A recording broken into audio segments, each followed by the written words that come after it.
किसी ने क्या खूब कहा है कि आप अपनी मेहनत इतनी खामोशी में करिए कि आपकी सफलता चीख-चीख कर कहे कि हाँ, आपने कुछ कर दिखाया है। नमस्कार, आप देख रहे हैं मिरर मीडिया और आज हम आपको मिलवाएंगे धनबाद की सिया से, जिन्होंने नीट की परीक्षा में 554 अंक प्राप्त कर पूरे धनबाद में अपना नाम रोशन किया है। और ये नाम रोशन इसलिए किया है क्योंकि इन्होंने पहले ही अटेम्प्ट में ये जो सफलता है ये इन्होंने हासिल की है। तो चलिए हम सीधे बातचीत करते हैं सिया से और जानेंगे कि उनकी इस सफलता के क्या कुछ राज हैं। तो सबसे पहले तो आपको बहुत-बहुत बधाई और शुभकामनाएं कि आपने पहली अटेम्प्ट में ही इतना बड़ा मुकाम हासिल किया है। क्या कहेंगे, इसके पीछे क्या कुछ राज है? राज तो बस यही है कि मेहनत करो। बहुत टाइम होता है जब हम लोग फेलियर्स छोटे-छोटे फेलियर्स आते हैं हमारे लाइफ में, मतलब प्रिपरेशन के टाइम, उसने में हम लोग बहुत ज़्यादा कभी-कभी बहुत ज़्यादा इमोशनल होके बहुत वीक फ़ील करते हैं। उस टाइम भी अपने आप को कंटिन्यू रखना वो बहुत बड़ी बात होती है और वही आगे लेके जाती है, क्योंकि जब हम लोग उसी फेलियर के पीछे ज़्यादा दिमाग लगाते हैं तो हम लोग का टाइम ही वेस्ट होता है। तो मतलब वही है जो स्ट्रॉन्ग धीरे-धीरे करते-करते लास्ट टाइम तक पैनिक नहीं करते, आराम से बस करते चलो, बस हार्ड वर्क ही है। और तो बस हार्ड वर्क करो और हो जाएगा, जो होना होगा। शुरुआत से आपने आपकी जो पढ़ाई है वो कहाँ से की है आपने? मैं यहाँ 10th तक मैंने यहाँ पर कार्मल स्कूल धनबाद से पढ़ाई करी थी और फिर 11th-12 मैंने कोटा में एलन से करा था। तो और ये मेरा फर्स्ट अटेम्प्ट था और वो हो गया। कितने घंटे की पढ़ाई थी आपकी? क्या कुछ स्ट्रैटेजी थी? स्ट्रैटेजी जैसे-जैसे हम सब्जेक्ट्स को जानते हैं तो वैसे-वैसे करके नई-नई स्ट्रैटेजी होती है। अ, हर एक चीज़ को धीरे-धीरे समझते हैं, हर अलग-अलग चीज़ को अलग-अलग तरीके से हैंडल करना होता है। पहले आवर्स ऑफ स्टडीज़ की बात करें तो वैसे स्टार्टिंग में जब कोचिंग्स होते थे तो वही कोचिंग के आने के बाद थोड़ा-सा रेस्ट हुआ, फिर जितना हो सकता था उतना टाइम पढ़ाई को देना। ऐसे कोई नहीं था, मतलब जितना हो सकता था, अगर थोड़ा-सा अगर खाने सबका, ऐसे मैंने ज़्यादा टाइम तो नहीं दिया एन्जॉयमेंट को उस टाइम पे 2 साल में। जितना हो सकता था उतना टाइम होता है ना, निकाल कर बस पढ़ाई को देना था। ज़रूरत पड़ती थी जो नॉर्मल जो घर के काम होते हैं, मतलब वैसे अपना बेसिक जो होता है रूटीन, उसमें थोड़ा टाइम ज़्यादा था, बाकी सब तो नॉर्मली बस पढ़ाई। और थोड़ा-सा एन्जॉयमेंट तो उतना नहीं करा है।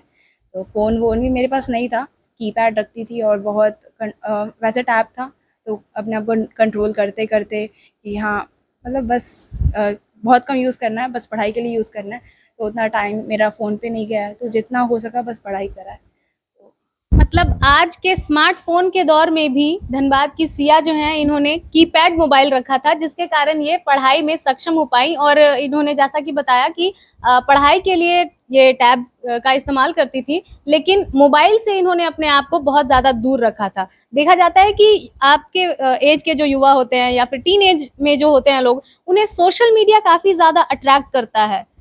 तो क्या आपका कोई सोशल मीडिया अकाउंट या फिर वैसा कुछ है? मैंने स्टार्टिंग से दूर रखा था, मेरे को था कि एक बार हो जाए उसके बाद ये सब की तरफ जाएँगे। तो अभी तो उस टाइम था कि नहीं जाना है, तो वैसे कोई अकाउंट तो कुछ था ही नहीं मेरा, मेरा खुद का पर्सनल व्हाट्सएप भी नहीं था। मम्मी का यूज़ करती थी जो टैब से कनेक्टेड था, वैसे मेरे मेरे पास कुछ भी नहीं था। नीट की परीक्षा में अपीयर होने का जो आपका ये ख़्याल है, ये कब आया? और ये स्टार्टिंग से था कभी कि हाँ डॉक्टर बनना है, फिर बाद में धीरे-धीरे, मतलब बचपन से ही ऐसे होता है ना, मम्मी का कहना, मम्मी-पापा ऐसे कहते थे कि अच्छा डॉक्टर बनेगी। फिर धीरे-धीरे करते-करते जब 10th तक में आई तो मेरे को लगा कि हाँ, ये ऐसा चीज़ है जो, हाँ, मतलब मैं कर सकती हूँ, मेरे लिए ईज़ी है, क्योंकि मेरे को बायो की तरफ इंटरेस्ट था थोड़ा ऑफ कोर्स, और बाकी सब ये मेरे को ज़्यादा ईज़ी भी था, मतलब मेरे को ऐसा लगता था कि मेरे को समझ आ जाता है। मेरा साइंस थोड़ा स्ट्रॉन्ग पार्ट था, मैथ्स थोड़ा वीक था, इसलिए मेरे को लगा कि यही फ़ील्ड सही है। और तो फिर मैंने इधर से पढ़ाई कर ली, मतलब बायो ले लिया। अब फिर जो हुआ सो ठीक था। सबसे ज़्यादा किनसे प्रेरणा मिली आपको? टॉपर्स स्टार्टिंग में, मतलब ऐसे-ऐसे कोई टॉपर्स थे जिसको मैं देखती थी, लगता था अच्छा यार, मतलब जैसे-जैसे नीट को जाना तो वैसे टॉपर्स को देखती थी। वैसे-वैसे वो उन लोग को देख के, वो लोग के लाइफ्स भी बहुत ऐसे रहते हैं ना, बहुत ज़्यादा कि अरे यार एम्स दिल्ली है। वैसे तो ऑफ कोर्स वो नहीं मिल पाया, लेकिन जो भी मिला लगा कि ठीक है, जो होगा कभी ना कभी एम्स भी जा पाएँगे तो ठीक है। नीट या पीजी के बाद अगर वो मौका मिला तो हाँ, तो बस ऐसे ही देखते-देखते थोड़ा-सा एक रहा टॉपर्स लोग को देखते हुए कि ऑफ कोर्स वो लोग को बहुत ज़्यादा मतलब मिलता है और वो लोग ही मतलब अच्छा कर पाते हैं, तो एक था रास्ता, तो ड्रीम कहाँ का है आपका? ड्रीम तो थोड़ा था, लेकिन अब वो तो नहीं मिल पाएगा। अगर कोई एम्स पॉसिबल होता है तो देखते हैं, वरना कोई वैसे कॉलेज देखेंगे। अभी तो पता नहीं है क्या मिल सकता है। नहीं, किस विभाग की स्पेशलिस्ट बनना चाहती हैं आप? क्या सपना है आपका? सर्जन ही बनना है, और वो न्यूरो सर्जन या कार्डियो कुछ ऐसा ही के आसपास जो मिल जाए। वो भी मार्क्स पे डिपेंड करता है बाद में जो एग्ज़ाम होगा। सर्जन में कैसे इंटरेस्ट जागा आपका? अ, वो तो ऐसे है ना कि सर्जन, डॉक्टर तो सर्जन ही थोड़ा सबसे ज़्यादा वो अट्रैक्टिंग ही होता है। तो इसलिए मतलब मेरे लिए अभी तो मेरे को पता नहीं चला है, क्योंकि अब 5.5 साल जो एमबीबीएस करूँगी, तो वो कोर्स के दौरान मेरे को पता चलेगा मेरा इंटरेस्ट किस में है, मैं और क्या कर सकती हूँ। तो वैसे करते करते जो फिलहाल अभी सर्जन बनना है आपको। हाँ, अभी से तो है, अब वो बाद में पता चलता है उस 5.5 साल के बाद कि क्या कर सकते हैं। चूंकि आपने पहली बार में इतनी कठिन परीक्षा को एक तरह से कहते हैं क्रैक कर दिया है और एक एग्जाम्पल सेट किया है आपने, तो बाकी के जो स्टूडेंट्स हैं उन्हें क्या कहना चाहेंगी? बस कि हार्ड वर्क ही होता है, लक पे हम भरोसा तो नहीं कर सकते, और हार्ड वर्क करते रहो। बार बार मतलब बहुत बार फेलियर्स आते हैं सबके लाइफ में, कुछ ना कुछ आते हैं, हम जो एक्सपेक्ट करते हैं हमें नहीं मिलता है फर्स्ट बार में। फिर करते करते मतलब उतना उदास नहीं होना है, बस करते जाना है कि हाँ कभी ना कभी तो ज़रूर मिल ही जाएगा। और फिर बस वही, खुद को गिरने नहीं देना ज़्यादा। एग्ज़ाम के टाइम भी होता है ना, मतलब बहुत ज़्यादा नर्वसनेस, अरे नहीं हो पाया, तो वो सब आते रहता है। उस चीज से डील करने के लिए आप क्या किया करती थी? बस खुद को शांत मतलब मेरा भी कभी टाइम जाता था बहुत ज़्यादा, फिर मेरे को लगा कि यार ये जो टेस्ट के मार्क्स होते हैं उससे खुद को जज नहीं कर सकते, धीरे धीरे करते रहेंगे। जो ये टेस्ट जो होते हैं वो हमारे वीक पॉइंट्स बताते हैं हमें, तो बस वही वीक पॉइंट्स पे काम करना है, फिर अच्छा हो जाएगा। फिर वो वही वीक पॉइंट्स पे काम करना है, फिर करते करते जो होगा अच्छा ही हो जाएगा। तो मेरे को था कि नीट का दिन मेरा अच्छा होगा तो मैं कर लूँगी, तो बस। तो क्या लगता है आपको जो टेस्ट सीरीज में बेहतर प्रदर्शन करते हैं, क्या नेट में उन्हें सफलता मिल सकती है? हाँ, अगर वो लोग कंटिन्यू करें, ऐसा नहीं कि स्टार्टिंग में बस एक बार मतलब हमेशा मतलब स्टार्टिंग में आ रहे फिर लास्ट तक अगर वो कंटिन्यू नहीं करते तो लास्ट में ही ब्रेक डाउन हो जाता है। जैसे एक सवाल मैं और आपसे कहना चाहूंगी कि घर पर आपको कितना सपोर्ट मिला इस चीज को लेकर? हमेशा मेरे पेरेंट्स सपोर्टिव थे। जब भी होता था, मतलब कुछ भी हुआ, मेरा मन नहीं हुआ, आज पढ़ाई नहीं हुआ, तो मैं ऐसे छुपाती नहीं थी। मेरे को था, मम्मी को तुरंत कॉल करके मैं बोलती थी कि मम्मी आज मेरे से पढ़ाई नहीं हुआ है। मम्मी बोलती थी कि ठीक है, टाइम वेस्ट हो गया, अब उसके बारे में सोच के और टाइम वेस्ट मत करो, जितना हो रहा उतना करो आज दिन भर में। तो मतलब हमेशा मेरा मतलब हमेशा ये लोग सपोर्ट कर रहा है। कम मार्क्स आया है तब भी अरे भाई कोई नहीं, और ज़्यादा आया है तब भी हमेशा साथ में रहते थे। मम्मी मम्मी पापा सब बहुत ज़्यादा सपोर्टिव थे मेरे जर्नी में। वही लोग हैं जो मतलब होता है ना कि अकेला फील नहीं हुआ है मेरे को कभी।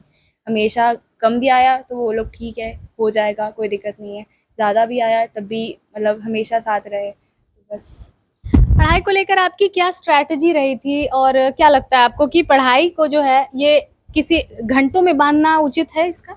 नहीं, वो डिपेंड करता है। कभी-कभी हमारे कोई-कोई चैप्टर ज़्यादा वीक रह जाते हैं। अब हमें उस पे ज़्यादा काम करना होता है। ऐसे नहीं सब्जेक्ट वाइज़ भी नहीं बाँध सकते।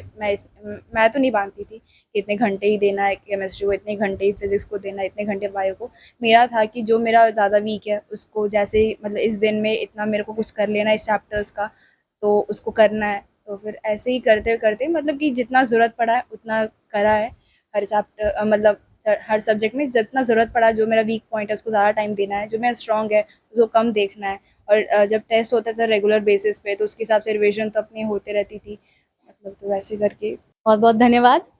तो ये थी हमारे साथ सिया कुमारी, जिन्होंने बताया कि अगर आप निरंतर प्रयास करेंगे तो परीक्षाएं चाहे जो भी हो, चाहे दुनिया की कोई भी कठिन परीक्षा हो, वो एक बार में उसे क्रैक किया जा सकता है और सफलता हासिल की जा सकती है। फिलहाल सिया का ये जो मोटिवेशन है ये काफी बच्चों के लिए आगे प्रेरणादायी बन सकता है और इनका यही कहना था कि पढ़ाई को घंटों में सीमित नहीं करना चाहिए और जब जिस तरह से समझ में आए पढ़ाई करनी चाहिए। और इनकी सबसे खास बात ये रही कि आज के स्मार्टफोन के भी युग में इन्होंने किसी भी तरह का स्मार्टफोन जो है या फिर सोशल मीडिया, इससे काफी दूर ये रही और कहीं ना कहीं इन्होंने बताया कि इनकी सफलता का वह भी एक श्रेय दिया जा सकता है।